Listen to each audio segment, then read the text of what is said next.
Welcome back to another episode of Talk Dead to Me, the only Walking Dead podcast with the guts that started season 10. I'm your host, Johnny Odell. I'm the social media manager for The Walking Dead. And with me, as always, our podcast producer, Alexandra August, and Skybound Games producer, Woody Tondorf. How's it going, guys?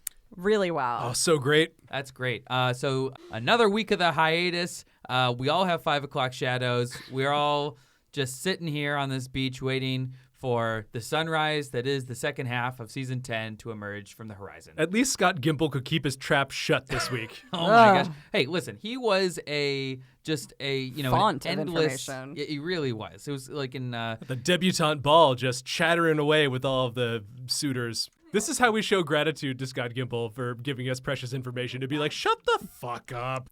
So what are we going to talk about this week? One big piece of news from The Walking Dead World Beyond is that we finally got a premiere date, April 12th at 10 o'clock, immediately following The Walking Dead Season 10 finale. So that's exciting. We finally know that it's going to happen just back-to-back for The Walking Dead. Which is, that's what they did with Fear the Walking Dead originally, right? Yeah. Yeah. Absolutely. I like I'm that. thinking about the podcast we're going to have to record for that week, and I am exhausted already. Fair enough. But the giant news that was kind of buried by AMC is the fact that The Walking Dead World Beyond is only going to have a limited run of 2 seasons. That is just really cool. That's That how you news know it's excites good. me. And so they announced it on Twitter with a tweet that just said a 2-season Walking Dead story. Walking Dead World Beyond coming for 12. And I was like, I read that tweet 100 times, and I brought other people to read it with me because I didn't know that news. I know we're Skybound and we're supposed to be like, omnipotent or whatever, but didn't know. And so... read that with you, and I kind of love it when networks are just, the powers that be release stuff subtly in a tweet like that and don't make a big hullabaloo announcement. I think that's kind of fun and cool. What we don't know is that each season is 50 episodes long. All right. So, so this is what's crazy. I initially thought that maybe they would just do 2 seasons back to back for some reason because I'm a stupid dum-dum. But Talk Dead to Me alumni Kirsten Acuna from Insider, she had the scoop that AMC president Sarah Barnett actually subtly announced this news a few weeks ago at the TCAs, which is the Television Critic Associations. Oh, interesting. I'm surprised that didn't break wider. Right. So anyway, this news came out, and as a social media manager, I quickly wrote up an article on thewalkingdead.com and tweeted it out and put it on Instagram, etc. Like the fast news boy you are. Thank you so much. And I was curious to see what fans would say, and overwhelmingly, people are really happy with this because 2 seasons shows that you have, a focused plot. You have a beginning, middle, and end. It doesn't just kind of wander around aimlessly. Not that any of our shows do, but I'm just saying, some shows Well, I think that some shows do that. Some shows go on way too long. I think today's audiences are now savvy to the fact that when you yoke a story to network contracts and business interests, it's not always good for the narrative. Not always good. Yeah, the intersection of art and business is not always a happy one. And there are shows I would kind of cite Grey's Anatomy or Law and Order as an example that have maintained, and The Simpsons that have maintained their quality over multiple seasons and still kind of achieve the same benchmark. I think so. Maybe people may disagree. I made a face. Yeah, but not all stories are served by that. I think that's why I think you can see that evident in a lot of British drama and British comedy. They do a lot of limited seasons and it's short, and usually that serves the story very well. Because when you force something, it doesn't always work. So I think most audiences are like, oh yeah, a limited series or a short series or a series that somebody has been able to conceive from start to finish is where it's at. I totally agree. I mean, last week we found out that HBO doesn't plan on making a second season of Watchmen, which is one of the most popular shows they've done. And devastating to the 30 podcasts that are about Watchmen. Seriously. RIP those podcasts. But it was still people are happy. And I think it's because there's an oversaturation of television. That's not a hot take. There's over 380 scripted TV shows out there right 500. now. 500? Yep. There's over Wow. 500 scripted TV shows. Hey, I wasn't wrong. I said over 380. 500 is technically over that. You are correct. Thank Sorry, you so I much. apologize. And that's only going to grow with new streaming platforms, HBO Max and Peacock coming into the fore. But it's for the best that I think that a show like this is only 2 seasons, because when you're watching so many things, it's you have to keep buying a house at all these different properties, and you have to settle in all of them, and you have to be caught up on Succession and The Walking Dead and Better Call Saul. Johnny is currently and trying to watch Succession and finding it difficult because he doesn't have enough time. I don't have enough time, guys, okay? I really want to watch it. I want to know what happens with Roman. He's hilarious, but we'll never know. There's no way of knowing. I like the house analogy. Like you go into another house, you're like, this isn't where I keep the silverware. Yeah. This is a completely different Well, junk but drawer. But when you have like a Watchmen or a Big Little Lies or now a Walking Dead World Beyond, you're like subletting, and it's great. It's like a temporary, non-committal kind of thing where you can just go in and or come out. a timeshare. I like that. Ooh, yeah, it's like a little timeshare. So I think we need more of this. And actually, as surprised as people were about this announcement, it actually aligns really well with Scott Gimple's vision of this sort of Walking Dead anthology universe where there's going to be a lot of one-offs. We talked last week about them possibly bringing old characters back from the dead. Maybe they'll do like a one-off Abraham story, a one-off Carl story, something like that. Well, I think it also, like I've said this before and I'll say it again, Walking Dead is the new Star Trek. And what I like about modern TV is that people are becoming way more format agnostic than they used to be. Mm-hmm. Nothing has to be a series. Nothing has to be one thing. People are way more open to the idea of doing a movie or a limited series or like a limited season run. And I think that's phenomenal because it puts storytelling first. Mm-hmm. I think all of your points like absolutely resonate down to the like we've hit peak TV. Like, give me something shorter that I don't have to get invested in across 7 seasons. I make choices about essentially. Exactly, but to me we touched on this very lightly. To announce that it's just a 2-season run is to announce there is a plan. There is clearly going to be a beginning, middle, end. These characters have an idea of where we start. We know we're going to end with this thing, and to me, like, that says that we are going to have a complete story with interesting characters, and I am all for that every single chance we can get. And it seems like the door's been open for when The Walking Dead World Beyond does close, and there will be a finality to it, as has been reported. Some of those characters may still cross over into Fear or Walking Dead or into maybe one of these anthology shows or even the movies. In fact, I don't actually, I know at Skybound we're producing partners on The Walking Dead, Rick Grimes movies, but I don't have a premiere date, but it would make sense because they're still in pre-production. It takes a long time to make a movie. It would make sense that we get through World Beyond Season 1 this year, and then, Fear, Walking Dead, and next year we get World Beyond Season 2, and possibly that intersects or leads right up into a Rick Grimes movie because this series leans heavily on the CRM community, which is at the center of the Rick movies. And I think what I have a lot of faith in when it comes to the Walking Dead universe and the creative minds behind it is that they held off for so long uniting these universes with Morgan's crossover to Fear, and I really liked the restraint they showed doing that because I think it's going to make the payoff of the Rick movies and World Beyond that much sweeter. I agree. So the other big piece of news that we got this week, something really exciting for us at Skybound because we create the Walking Dead comics in congruence with Image Comics, is that The Walking Dead was the highest selling comic of the 2010s.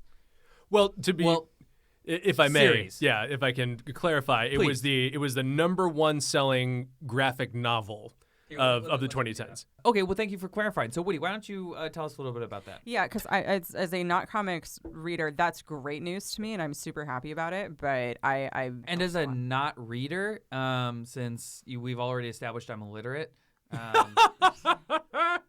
Right. Yeah, this is a big thing for you. Yeah, because we always have to every issue we have to literally narrate the issues for you. Yeah, you have to and actually talk act them out. Yeah. Yeah. Okay, so Woody, tell us about what that actually means. Let's talk some numbers here. So basically, it means the Walking Dead Volume 1, which is the first collected issues of the First 6 issues of The Walking Dead. Yes, was the number one selling graphic novel of the 2010s, which means out of all these other original graphic novels and collections that came up, everybody wanted The Walking Dead. It was number one. It beat Marvel. It beat DC. Well, wait. Okay. So in the last decade, there have been obvious big runs of Marvel and DC movies. Were there any runs in the 2010s that made it into movies that The Walking Dead still outsold? Not really. The things that it was beating were other older trade paperbacks like Batman: The Long Halloween, which is a real classic. But interestingly, the top 10 is really filled with a lot of Image titles. So number 1 is Walking Dead. Number 2 is Saga, which is an Image comic. If you haven't read it, please read it. And also, we have mentioned this Image Comics, which is the top like independent comic brand, was also the top selling like comic company of the 2010s, more so than Marvel, more so than DC. Which is insane to think about. It's insane. And is it mostly because of The Walking Dead? Yes. What are that's some okay. But also Saga. But also, I mean, Saga's great, but Walking Dead, for sure. What are some of Image's other titles? Image's other titles. Well, Saga's obviously the biggest one. Mm-hmm. I know Saga. There's. Oh, by the way, full disclosure, I am a Skybound employee. They hired me despite the fact that I've read maybe 5 comics in my entire life. I haven't read any comics when I got hired.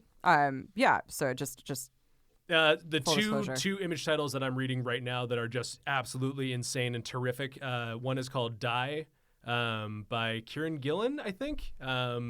It's a Jumanji for D&D. It's absolutely amazing. Neat. I have volume 1 if you want to see it. It's just great. The other one is called Crowded. It's basically about 5 minutes into the future. Everything is all jobs are app based, and you can crowdsource assassinations basically. And it's about this girl who wakes up and has all of a sudden $1 million campaign. Anyways, that's a current Image comic. We're talking about the classics, and the 2010s we're talking about Walking Dead. And we're also under the umbrella of Image, so any comic that we make, even though it's a Skybound comic, counts for Image. So the Oblivion songs, the Die Die Dies, the Outcasts of the world, those all get counted into Image, into their best-selling. Outpost Zero, Redneck, Tech Jacket, right. All of those. So what else can you tell us about this? So the sexy ones are in graphic novel. That's great for us because we were number 1 and number 4, volumes 1 and number 2 respectively. Wow. So that's great. And Image had a really terrific time in the top 10. That's huge. But also for bragging rights in the single issue comics. So this is the massive things like the return of So single issue is like the thing that you would pick up at a comic book store that's printed once every couple of weeks. Right. It's So what most people think about when they think of a comic book. Gotcha. Precisely. Yeah. So the number 1 seller in all of 2010s, because joy to the machine, is Star Wars number 1.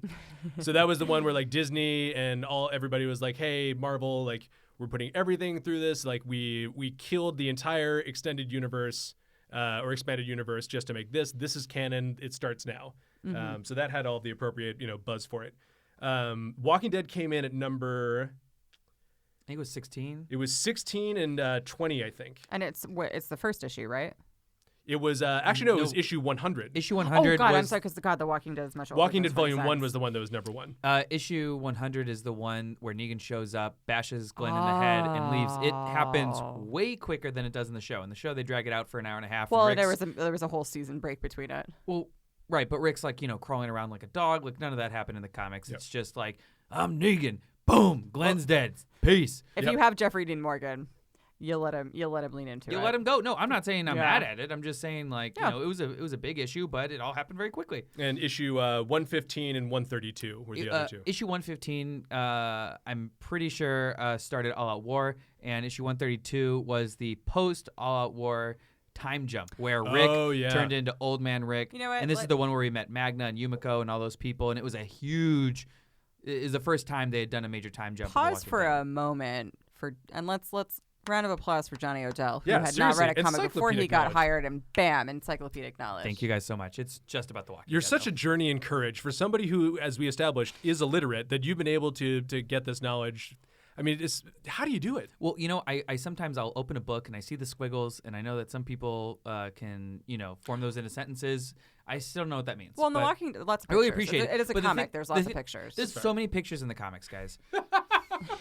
You really don't need because they have the little bubbles, and then in the bubbles there's the squiggles, and I don't need to know what the squiggles say. I can basically just read facial expressions, and I can read mouths, so I can tell what they're saying. Something that I learned, despite the fact that I covered The Walking Dead for outlets for a number of years, something that I learned that I thought was really cool was that, and correct me if I'm wrong, but Robert is a partner in Image, and he's the only person who wasn't an original founder of the comics house that is still a partner. I believe that's correct. Yes. Yeah, I think that that was something, again, to me as a new comics person, I remember being like, oh, okay, well, that's really cool. Hey, cool. Here are some of the comics that The Walking Dead beat or outsold for 2010. You ready? Mm-hmm. Yep. Okay. Justice League of America, number 1. Suck it. The New 52 rebirth. Yeah. Never heard of it. Not good. Get fucked. Darth Vader, number 1. Who gives a fuck? Not as strong. Sorry. Nope. Not. He was Anakin the whole time. Rocket Raccoon. A raccoon. Get out of here. He has his own comic? Rabbit. Nope. Get out. Not a raccoon. Who gives a shit? Batman #1. Whoa. Yeah. Wait, like from like the 20s? No. Even adjusted for inflation. Yeah, it didn't even come close. No, I was going to say, I has believe it been around for like millennia? I believe that's the beginning of Scott Snyder's legendary run. Oh, okay. So, but also get fucked. Couldn't come close to 3 different issues. Yeah. You'll like this, Alexandra, because you're a fan. X-Men #1. Ooh. Also didn't get there. Hey, Yeah. oh. That Not lost. a fan anymore. Spoiler alert, they were mutants the whole time. Invincible Iron Man, not as invincible. Also lost. Venom #1. Nope. Absolute Carnage. I mean, nobody. Which Venom #1? Don Cates? I think so. Yeah. Whoa. But that didn't have as much time, I'm gonna guess. So also, oh shit, it beat Superior Spider-Man too when Dr. Octopus took over Peter Parker's body and ran a whole like 32 issue arc where Dr. Octopus is living in Peter Parker's body. Doc happens- Ock. Doc Ock. Sorry. Doc Ock. Yes. Anyways, those are the also rans of the comic book industry. I'm not sure if this Spiderman or Batman are going to really take off, but you know what? God love them. They're trying hard. I love how we're gloating like we had any sort of Anything to do with contribution this. in any of it. Like, What's next? all right, so circling back to The Walking Dead World Beyond only lasting 2 seasons, I'm wondering if you guys had to do The Walking Dead or Fear the Walking Dead in only 2 seasons, which ones would you choose, or which elements from other seasons would you kind of like concoct into like a perfect 2-season structure? I think if I had 2 seasons to get across the ideas and the values I've seen over 10 seasons of The Walking Dead, I honestly think I would start with 1 and 2. Mm-hmm. Yeah. Because I think that like what a lot of what The Walking Dead is trying to say is a statement about what humans do when there is no law to keep them honest and there's no infrastructure, and how that really breaks people down to their core values. I think that is my favorite takeaway from The Walking Dead, is that kind of problem that it wrestles with, and that is season 1, like chef's kiss. Mm-hmm. And season 2 just showing about how like, okay, first, and just season 2 putting there being kind of the next step in an evolution of a society. So that encompasses the other thing that I love about The Walking Dead, which is that it's like a flip book for human social development and human evolution. Wow, we started, we weren't apex predators, we were hunted, and then eventually we figured out how to form communities, and we kind of did the Maslow's hierarchy of needs, where you like need shelter, you need food, we see the survivors solve each of those problems and develop and develop and develop. So I'd go 1 and 2. So, and season 2 ends with them finding the prison in the distance. Would you keep that as like this series end cliffhanger, or would you just end it at the Herschel's barn burning?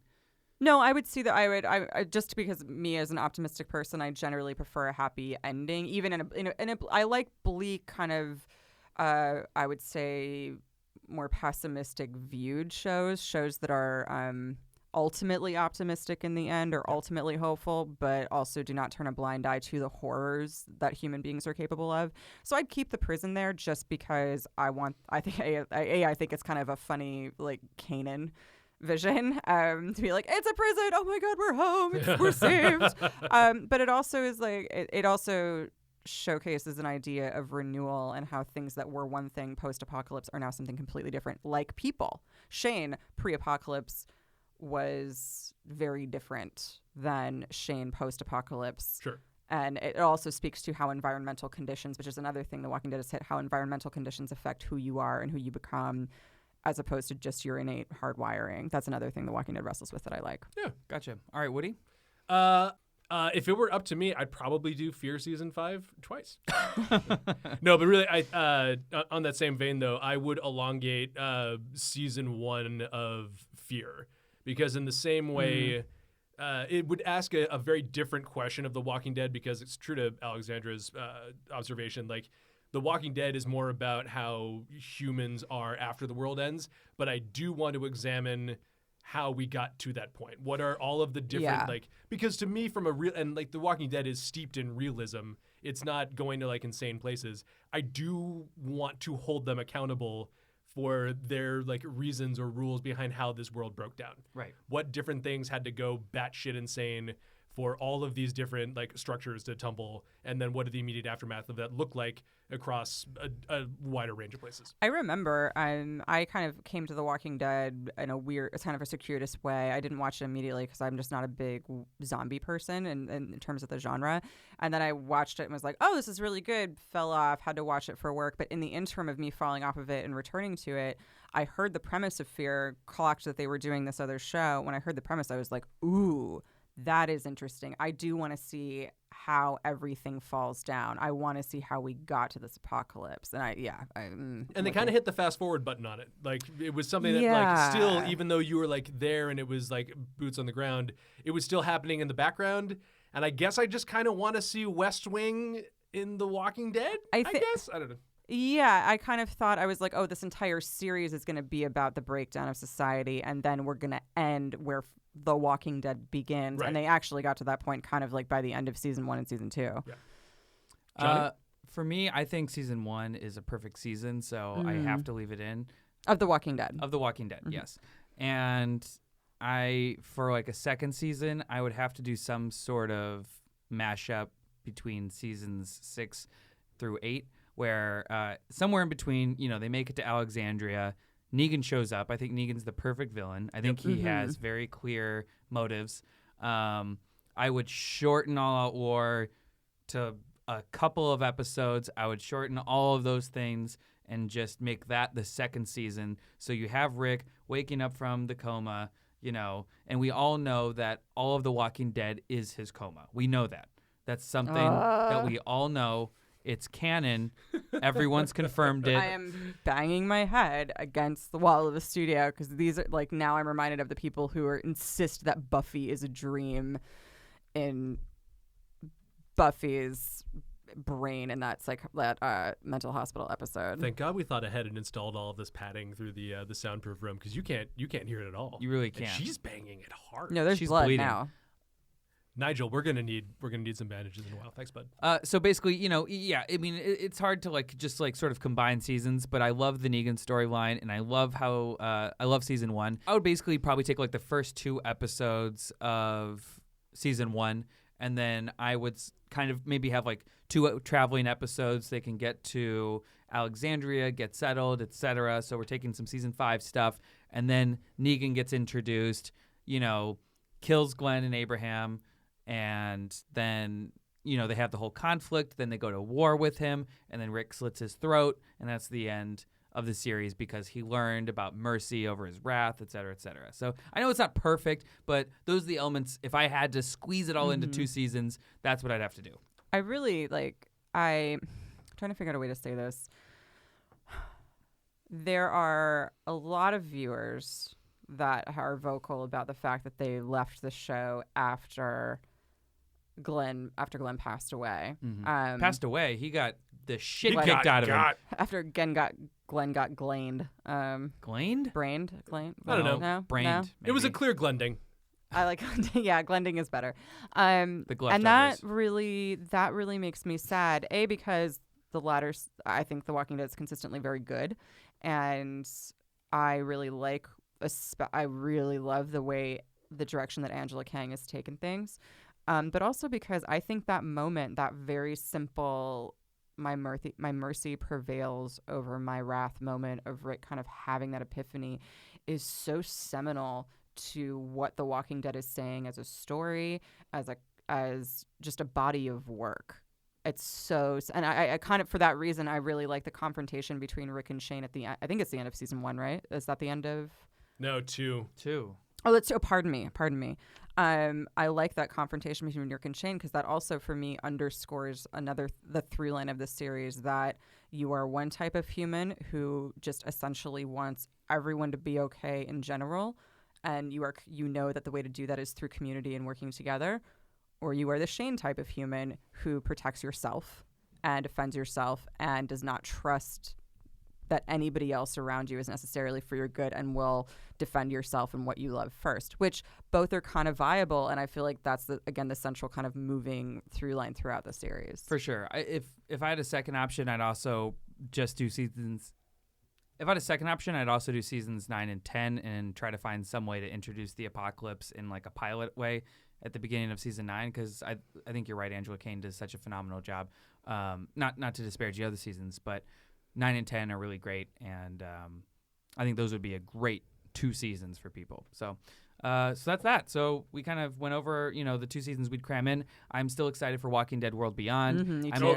I'm a little bit sad that we're only getting 2 seasons, but I think it's perfect, and I'm totally down for the anthology thing, because I think after having a zombie show go on for over a decade, people start getting, a little ADD about it, and I think you need to just, it's probably best to have short stories. Viewer fatigue is real. It is. As a almost a lifelong Star Trek fan, I can attest to the fact that the 15 Star Trek series that have been announced in the past 2 years, I'm excited about, but I'm also a little nervous about. And I'm also like, I only want to watch so much of this. So again, another reason for a short. It's like when you go to Cheesecake Factory and they're like, here, we make approximately 56 things. And you're like, you can't be amazing at all of them. Yeah, and they're not. So now we're going to... This is sponsored by Cheesecake Factory? Sure. Not Come anymore. on down. We've got a glossary in our menu. Here are ads. Everything is mediocre. It's the Foo Fighters of restaurants. Oh, wow. No longer sponsored by Cheesecake Factory. Or Foo Fighters. Sorry, Dave. I don't know why you went after them anyway. I don't know. I love Foo Fighters. I mean, I agree with Woody, but... All right, so now we're going to go to our interview of the week. It is Michael Traynor. Roll it. Hit the transition music.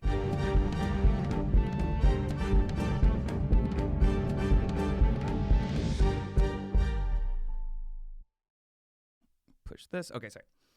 Our guest this week is an actor, dancer, and a Walking Dead cruise legend. You know him as Nicholas from The Walking Dead, but we know him by his secret nickname, Michael Traynor. Fuck.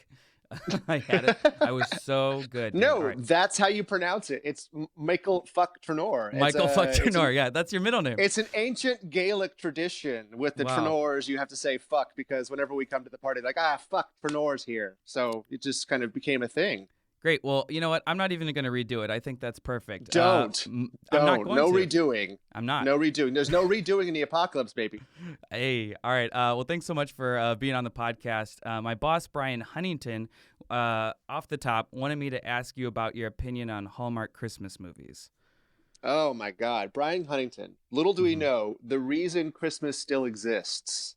Brian Huntington is Santa Claus. Oh, yeah. You do not know about his deep, abiding love for Hallmark Christmas movies? You know, it checks out. Like, his top movie is Moana, so, like, I'm not surprised. Yeah. No, they're fantastic. They're so much fun. It's like confectionery. You can't do anything but kind of love them, either secretly or openly. Mm-hmm. It's like you're walking through a candy store. You can't be angry at a candy store for existing. Sure. And that's kind of what a Hallmark movie is. And Brian is I'm actually a little bit worried about Brian. I feel as though he's too much in Christmas, especially this time of year when the Christmas holidays just passed and you now have to find excuses to run into your office and download some sweet, sweet holiday cheer. I mean, how does he do it? He must live a life of Christmas shame, and that makes me sort of Christmas sad. Oh, that makes me Christmas sad. Oh, and that's the worst kind of sad. The worst kind of sad. We're like Dopey, the ninth reindeer. Poor Dopey. Never gets included in any of the songs. No. He's like behind Rudolph, waiting for the reindeer games to begin. I know. He's like, I wish someone would bully me just so I could have some like attention, but oh well. Seriously, yeah. Rudolph's like, Dopey, is that a fake glowing red nose? And Dopey's like, no, I want a song about me too, man. God damn it, Dopey. God damn it, Dopey.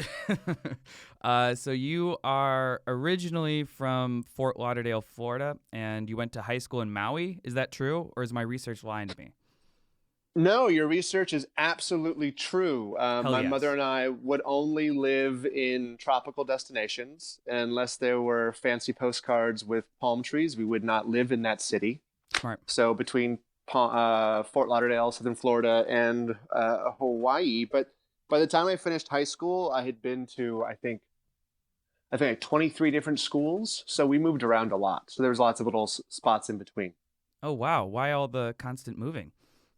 You know, my mom was just sort of nomadic by nature, and it was just her and I, and so we'd kind of jump around from place to place. It was a fun, sort of diverse growing up experience for me, and it, excuse me, certainly set me up well for the sort of nomadic gypsy lifestyle of an actor. Gotcha. Did you always want to act, like when you were growing up? No, no, no, no, no. It was funny you said dancer. I got sort of roped into the world of dance when I was around 17 or so, which was kind of late for that game to start. And then eventually I started talking in the ballet, and they're like, Michael, you're ruining the ballet. And I was like, well, I feel as though someone needs to talk to explain the ballet to these people. And started acting after that. Wow. Have I been saying ballet wrong this whole time? Is it like where people say No, Ralph no. Lauren, and I'm like, fuck you? No. I because of my last name, which is a weird pronunciation of, most people say Traynor. Yeah. I feel as though I kind of add affect to many different words. Gotcha. And how hard was that growing up with a name where everyone was calling you Traynor and you're like, it's Traynor? Like, was that difficult?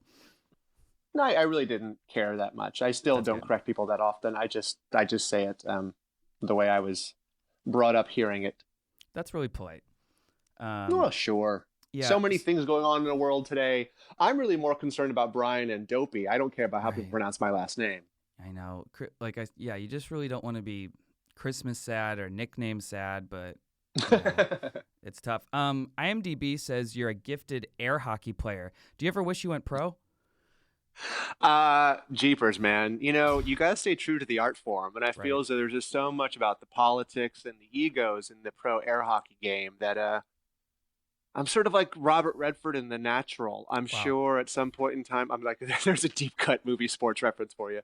I'm going to, show up, kind of win the world championship, and then kind of go back into my cabin where I just practice playing air hockey with myself. Yeah, that makes sense. Yeah, I mean, Yeah. that checks out. Are you challenging me? Do we need to have like an air hockey off at some point in time? I mean, I'm not challenging you, so I feel like we need to Well. get one for Skybound and then just bring That you sounds in good. and I think, yeah. settle Mhm. this once and for all. That's how most podcasts should Just- go, really. I feel as though every podcast should end in an air hockey battle of death. I know you listen to like Hamilton and you're like, they talk about like duels and stuff, and you're like, man, no one duels anymore. No one just takes the 3 steps and then shoots. It's just a shame. So I guess air Yep. hockey's our next best option. All right, so for the listeners who don't know about how you got your role on The Walking Dead, could you sort of walk them through that a little bit? Yeah. Well, first I slept with Robert Kirkman. Okay. And after that, I then no, just kidding. I did, there was very Oh, little damn sleeping it. involved. We were awake the whole time. Well, I was. We were awake. Well, yeah, exactly. God, you don't want to close your eyes. You don't want to miss a moment. I was the old-fashioned way in that I was cast off tape. They sent some sides. They call them dummy sides, fake sides. Mm-hmm. That sort of have aspects of what they are looking for in the character. And I had auditioned for a few different roles, I think, at that point in time. So I just, you get used to taping it and sending it in and hoping for the best. And then I think it was a few weeks later, I got a call saying, hey, The Walking Dead wants you. And I was like, well, Wow. great. I want The Walking Dead. That's awesome. Is it true that you kind of went in blind? Like you said, they gave you like different aspects of the character, but did they not really know what it was until you took on the role?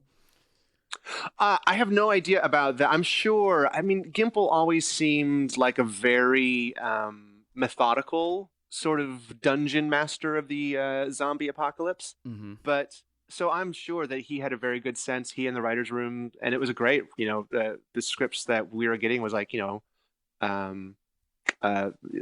Negrete was there writing, and Angela was writing, and all that stuff. So it was really fantastic scripts. It became sort of the fun.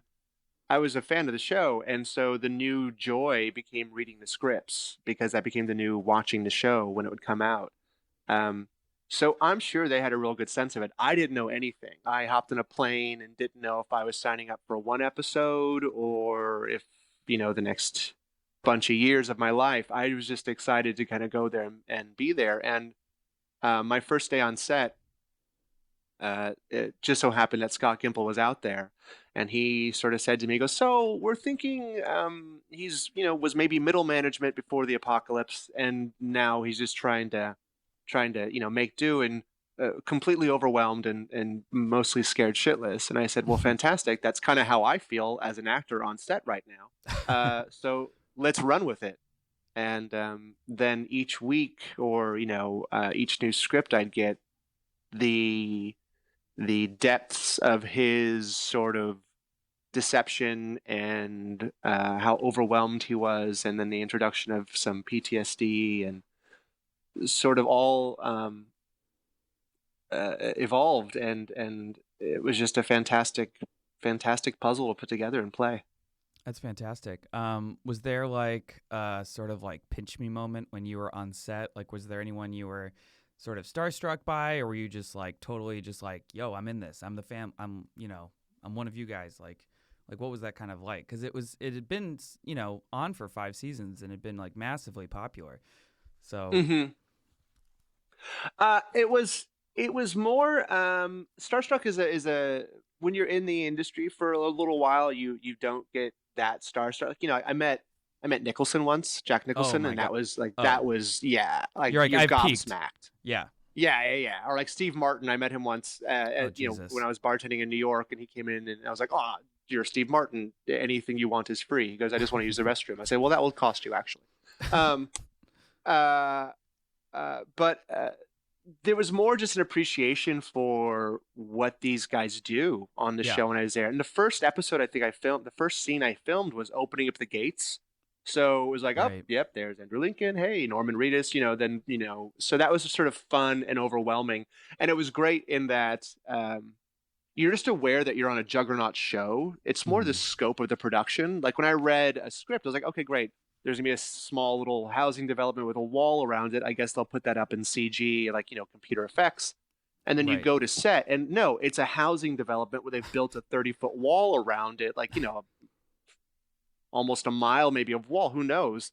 And so that's sort of stunning that you're in this huge juggernaut of a production, and that that if you shit the bed, millions are going to see you shit the bed. If you screw up, or if you don't do your job, or if you aren't as compelling and make the most compelling, daring choices that you can, millions will see you not live up to the potential of the role. So that was sort of humbling, and I must have had a little doe in headlights moment, because Ross Marquand, who had been on the show just a few episodes before me, came up to me and said, so it's all very strange. It's all very surreal. I've been here a few days more than you. Let me be your guide. And he was. Wow. He was kind of great. Yeah, he was just fantastic. And we were, him, myself, another actor who was on the show at the same time, Daniel Bonjour, we were all at the same little hotel they would keep us at in the woods down there near Sonoya. And that was the fun sort of bonding experience of all of us going, like, this is so surreal. This is, how do you do your job, what you've been training for, under these conditions that are so high pressure and where there's so much on the line. So I think I was starstruck, but by the show itself, because everybody was very welcoming. I mean, Andrew Lincoln came up to me before I even did anything. I kind of came out of the little trailer they had me in, and Andrew walks up and goes, hi, I'm Andy. Welcome to the show. And that sort of generosity of spirit permeated the entire cast and crew. And so it was very welcoming and lovely. It's just, you knew you were on The Walking Dead, and you knew that, like, millions of people were watching every week, and this is your chance to put up or shut up, baby. Yeah. I love that Ross is basically like his character Aaron, who was like literally supposed to be like the welcome wagon for anyone coming into Alexandria. So that's kind of cool. Yeah. It's typecasting. The guy's a saint. He's a great dude. I'm just really sad we never get to see like any of his impressions like on the show. I mean, he's so talented at them. You'd think that they'd just be sitting around, because there's a lot of off time in an apocalypse, and you think he would just be, go right into like, a Nicholson or well, I guess you can't do Kevin Spacey anymore, but all of his Carson. Yeah, exactly. He must have been so bummed out about that. Anyway, damn it. Right. That's too bad. Were you a fan of the show? Who knows? There could be a thing where Aaron gets hit on the head really hard, and he wakes up as Rick, or he wakes up as Daryl, and then Daryl's like, no, I'm Daryl, and then then Aaron could be like, no, I'm Daryl. They could have a Daryl off. That'd be great. Or he wakes up as Daryl's dog, whose name is Dog, and he just like barking. His dog. And we're just Exactly, like some fever dream episode where, like, you know, like Aaron gets the flu and all the past characters. I'm sure he's got a great Glenn in him as well, and he could probably Abraham the fuck out of an Abraham. I bet for you. sure, 1,000%. Now, were you a fan of the show before you got it, or did you have to kind of catch up? Well, so I had auditioned for something, and people have asked me, and I'm not being secretive. I just kind of forgot because the roles are so different than what's eventually cast. Right. I think I had auditioned for something in like season 3 or maybe 4.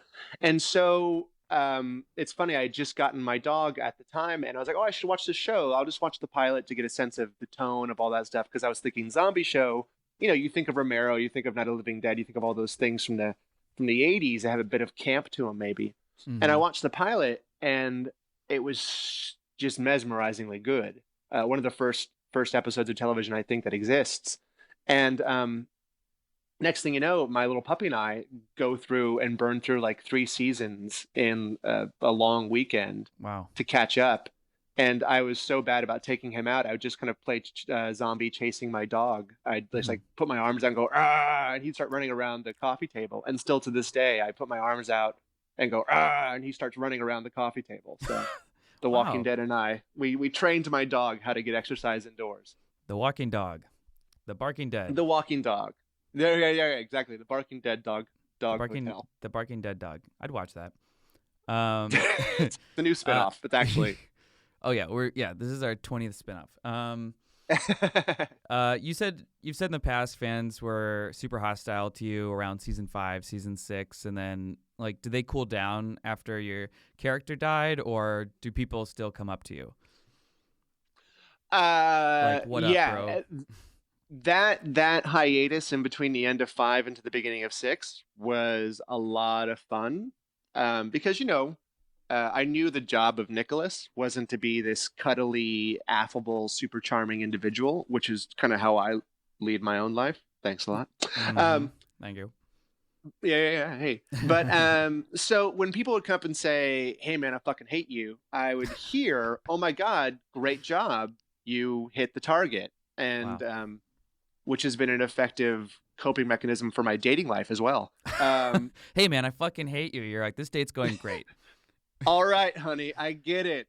Take a number, girls. Yeah. Get in line. Ladies, there's a lot of hate, a lot of love. I understand.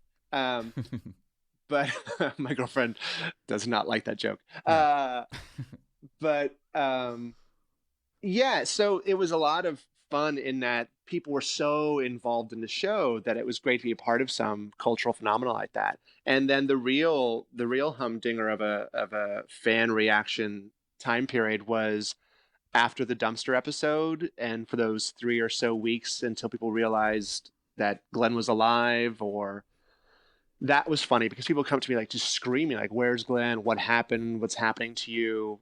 Like I'd be at the checkout stand at a grocery store, and they'd be like paper, plastic, and what happened to Glenn? And you're like, plastic. Yeah, plastic. Exactly. Duh. I brought my own bag. No spoilers. So that was really fun, and there were people that were. The thing is that folks were so involved in the show, and rightly so. The storylines were so compelling, and again, there was nothing like it with that kind of scope, except for some small little show in Europe about dragons.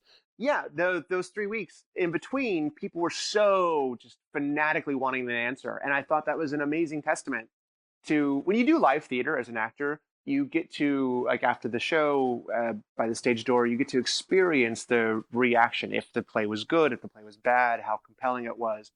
Right. You have a sense of the immediate impact on the audience. And so it was so fantastic, regardless of people throwing stuff at me from their truck as they're driving by or not. Jeez. It was only happened once. It was. And I'm sorry about that. It's okay. It's okay. Your aim is hopefully getting better. Yeah. Thanks. But is that there was that sort of visceral reaction in the audience, and to experience that, it made you feel fantastic that you were a part of a story that was having that kind of an effect on people. Wow, so you don't mind all the vitriol you got at the time? No, not at all. No. I mean, again, that was the job I was hired to do, and I worked really hard to do a good job. And so I felt that it was a confirmation that that what I gave to the editors and the directors was, up to snuff. Perfect. You talked about, being friends with Ross Marquand, and we've seen pictures of you guys on Instagram and stuff. You guys have a bromance. So I guess my question is, why not just go all the way? Define all the way. Is this a kid's show? It's definitely not for kids. I mean, just saying, take that B off of the bromance and just there do is the a damn deep thing. and abiding love between Ross and I. That's great. And it is a great gift of the show, the friendship that we have. That's awesome. And you guys travel together, right? We go to conventions and stuff. We travel together. Yes, we have companion tickets and companion fares. No, we have we getting to do these conventions and stuff and getting to meet the fans is a lot of fun, and also one of the great other benefits is it's like going to camp. You get to see your friends from the show, and because of our crazy gypsy lifestyles and the constant sort of hustle in between gigs, there isn't always the time to kind of have those friendships and spend the time with people who you admire and appreciate and love. And so the conventions are a lot of fun that we get to this, we have a weekend, you give as much as you can to the fans and make sure they have a good time and have some laughs and some unique experiences. And then afterwards you go out and you have some fun with your friends. So in that sense, we've been able to kind of, the whole gaggle of Walking Dead folks have been able to kind of experience the world and travel together. And that's a real, again, something you don't think about when you're just in your apartment taping an audition. You have no idea where it's going to lead to. Yeah, that's insane. What's it like interacting with the Walking Dead actors that you didn't, yourself work with, but who worked on previous or future seasons? It's been pretty great.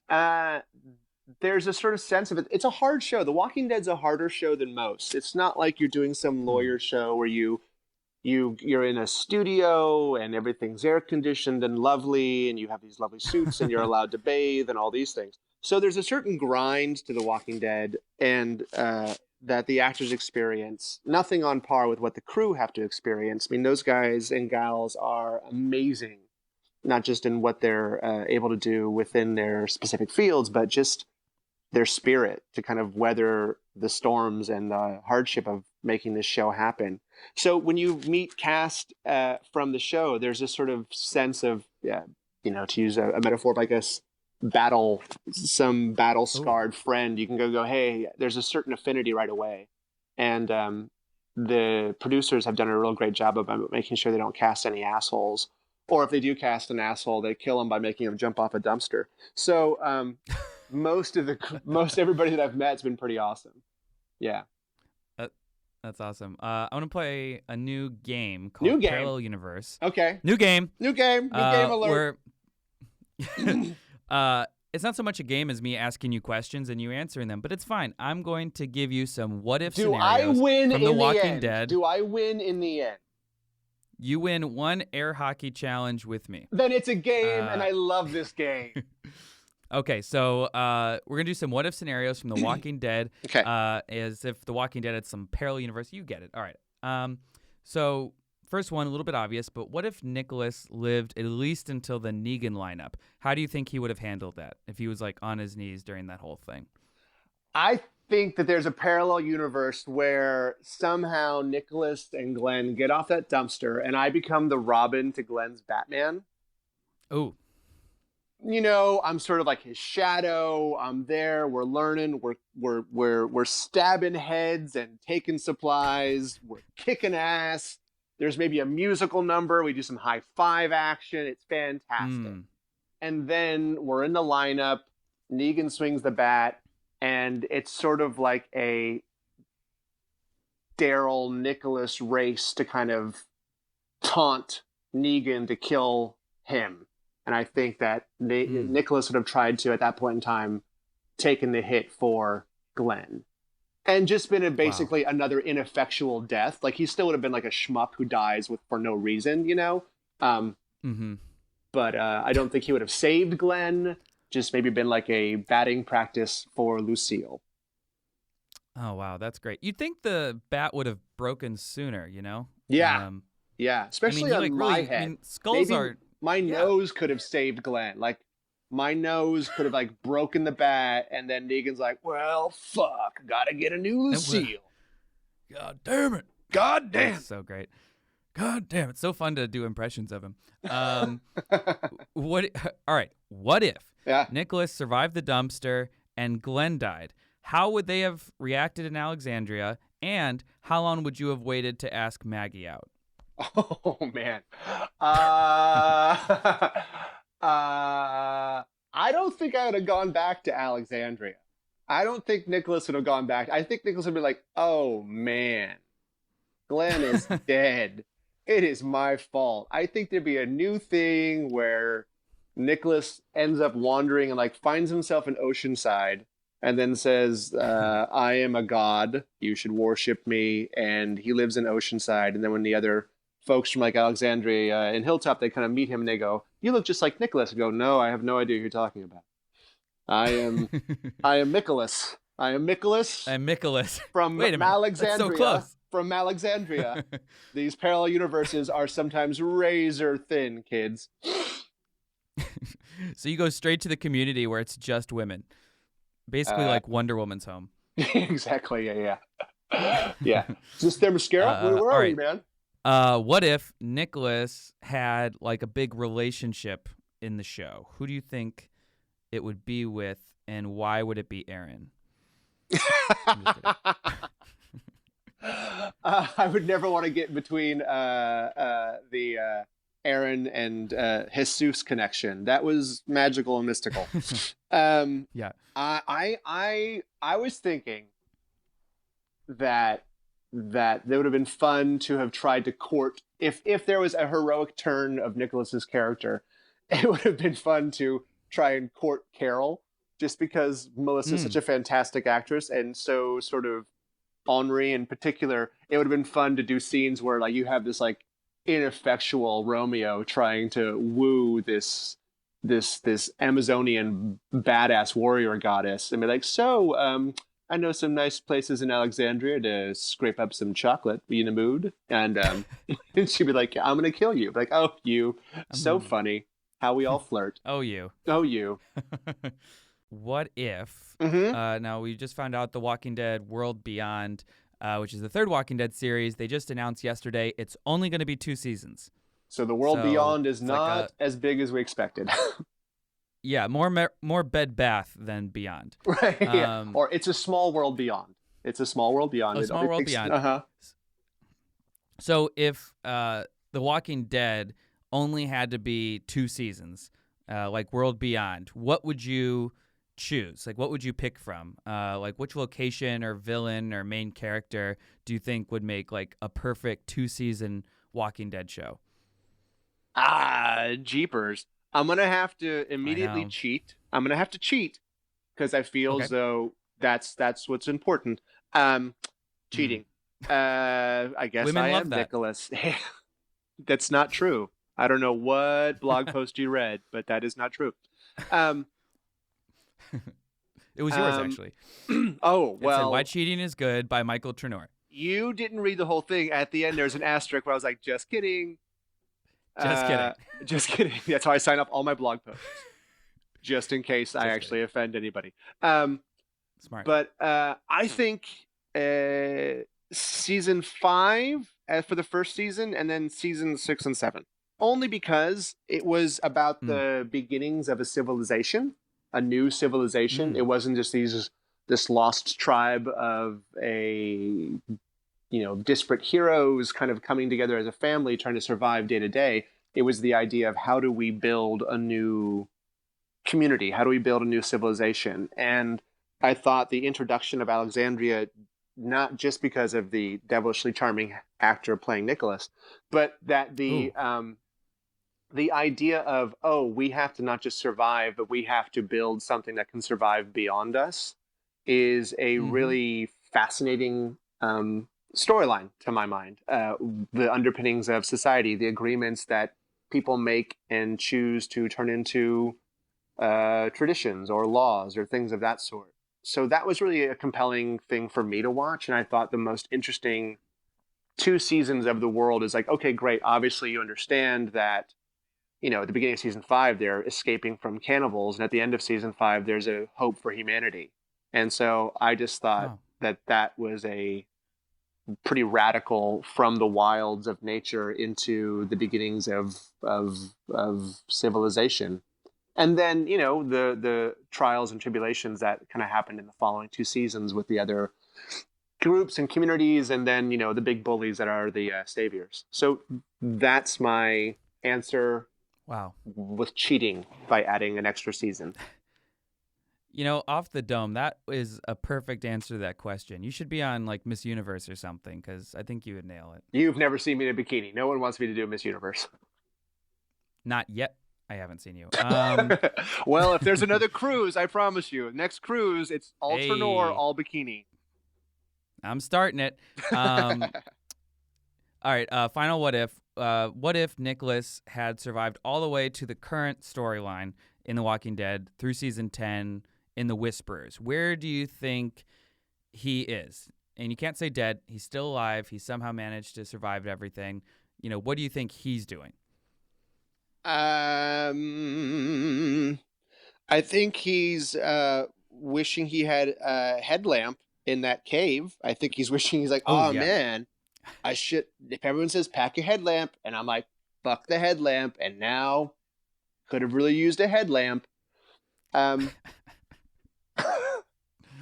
the way, I'm the spokesperson for Headlamps Are Us. It's a new utility store for spelunking for the Walking Dead fan base. New podcast sponsor. Headlamps Are Us. Sponsored by Headlamps. Mm-hmm. Headlamps Are Us. You want to? Yep. It's not just a good gift. It's also a bright idea. The idea of like the light. Do you see? Wow. You can kind of see it, right? We're trying to paint a picture with words here. Thank you. I get it. Yep. I think Nicholas would be. He'd probably be with Aaron and the gang in the cave right now, probably shitting himself, going, God, from the dumpster to here, like, you know, which also kind of reminds you of, like, you know, being on that dumpster. Steven and I were like looking at all these amazing actors who were done up in makeup when we were doing the dumpster scene, and they had like 200 or 300 actual actors there in various stages of walkification. And it was like, we're doing like, it's like doing a small little solo set at like a small intimate outdoor club of some sorts, and like being on a rock stage. And similar to the cave, I was like, they're another like really terrible rock concert again, where you don't do well, you die. Yeah, it's kind of like what Drake always says, started from the dumpster, now we're here. Yes, which is, I think, what he wants on his gravestone. Right? It's what he wants on his gravestone. Yeah, it's a lesser known epitaph. Wow. Mm-hmm. That's amazing. So, all right. So that concludes What If. You did a great job. I won, right? Did I win? I win. You won. Yeah, you won. Right. You definitely won. You won. I expect delivery of a Skybound themed air hockey table to my apartment, where we will hold all of the Battle Royale. We're going to send you an envelope with $3 in it. And you know what? You can say what you want, but that's a start. That's a start. That's a start. That's $3 more I had than before I played the game. This is a good game. All right. So that wraps up all my questions. Great. Now I have a few questions. Please, yes. This is a job interview. Yep. Okay, good. Thank you. What do you feel in the apocalypse is your best trait, and then what is something you have to work on as a team member getting supplies in the apocalypse? Be honest. Well, I think we're all friends. Well, here. I think we established my best trait is eggs, and I good. watched this YouTube video of Gordon Ramsay explaining the best way to make eggs. So I think I have a pretty good handle on that. Okay, great. Yeah.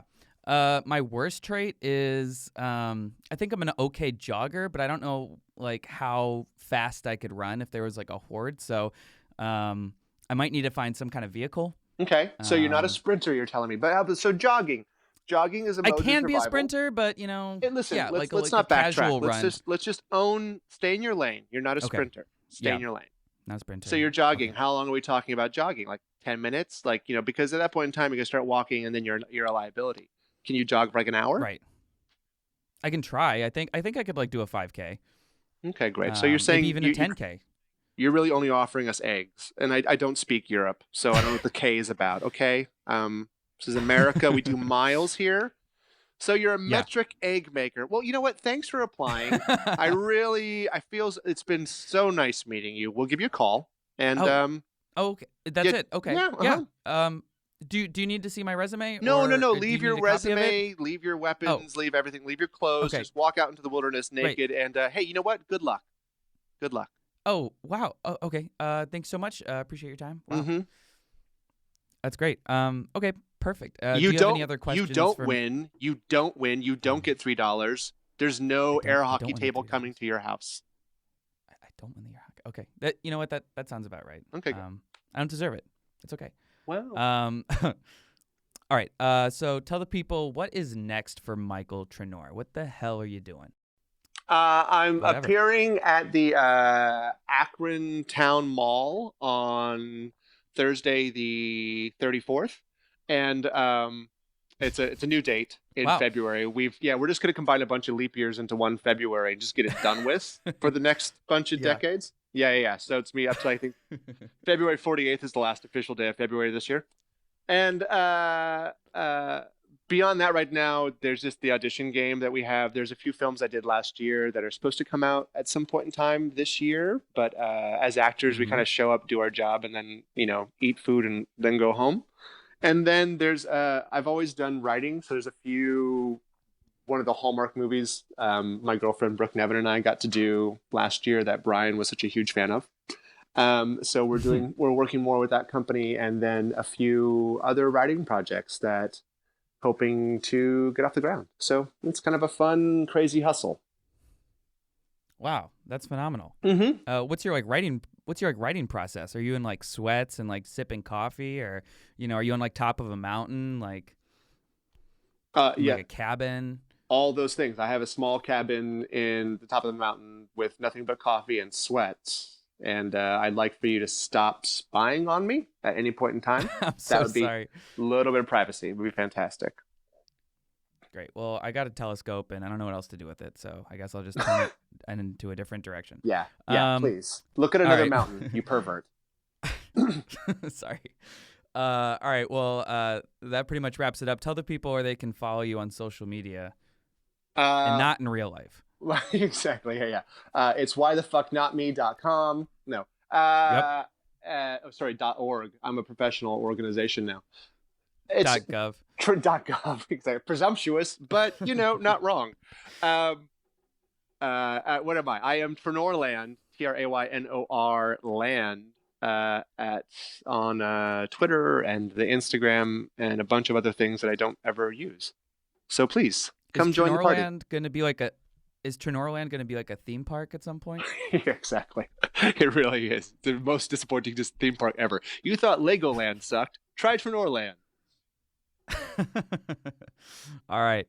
Well, that wraps it up for me. Thank you so much for coming on the podcast, Michael. Really appreciate it, man. Oh, hey, it was a pleasure. Thanks, guys.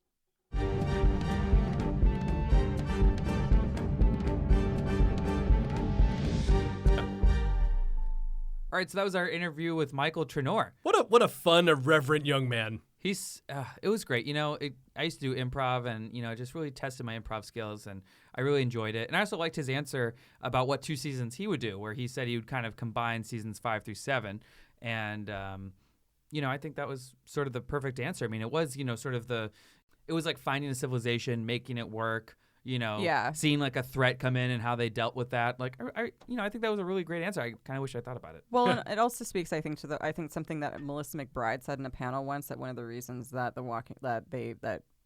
The Walking Dead is special, and one of the things the cast really loves about it is that it appeals to both red and blue states. Yeah. And the idea that The Walking Dead manages to be in the zombie genre, but also straddle a lot of other types of story and types of conflict is another thing that I really admire about the show, because that felt like seasons 5 through 7 feel political, feel civilization building, where you have previous seasons that are just kind of much more action and thriller based. And it's just, I think it's incredible. It's an interesting accomplishment for a show like this to be able to accomplish this much. Yeah. What do we think about the green states?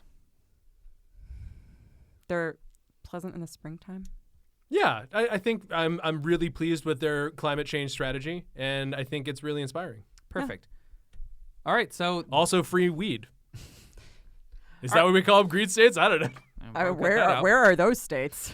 All right, so that wraps up this episode of Talk Dead to Me. Thank you guys so much for tuning in and listening.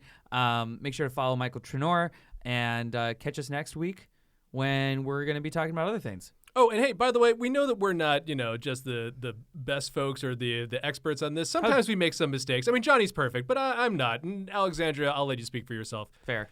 But sometimes we make mistakes, and sometimes you guys point these things out. And at some point, maybe in the future, we'll do a errors and omissions. But if you spot some mistake that we made, we probably made several through this episode, go ahead and find us on YouTube and go ahead and leave a comment on the video that we make for this podcast. Nicely, please. Yeah, don't be a jerk about it. Like, we're just fucking humans. And by YouTube, he means his own Twitter account, which is @TheWalkingDead. That's all one word, lowercase, @TheWalkingDead. I can't believe you got that handle.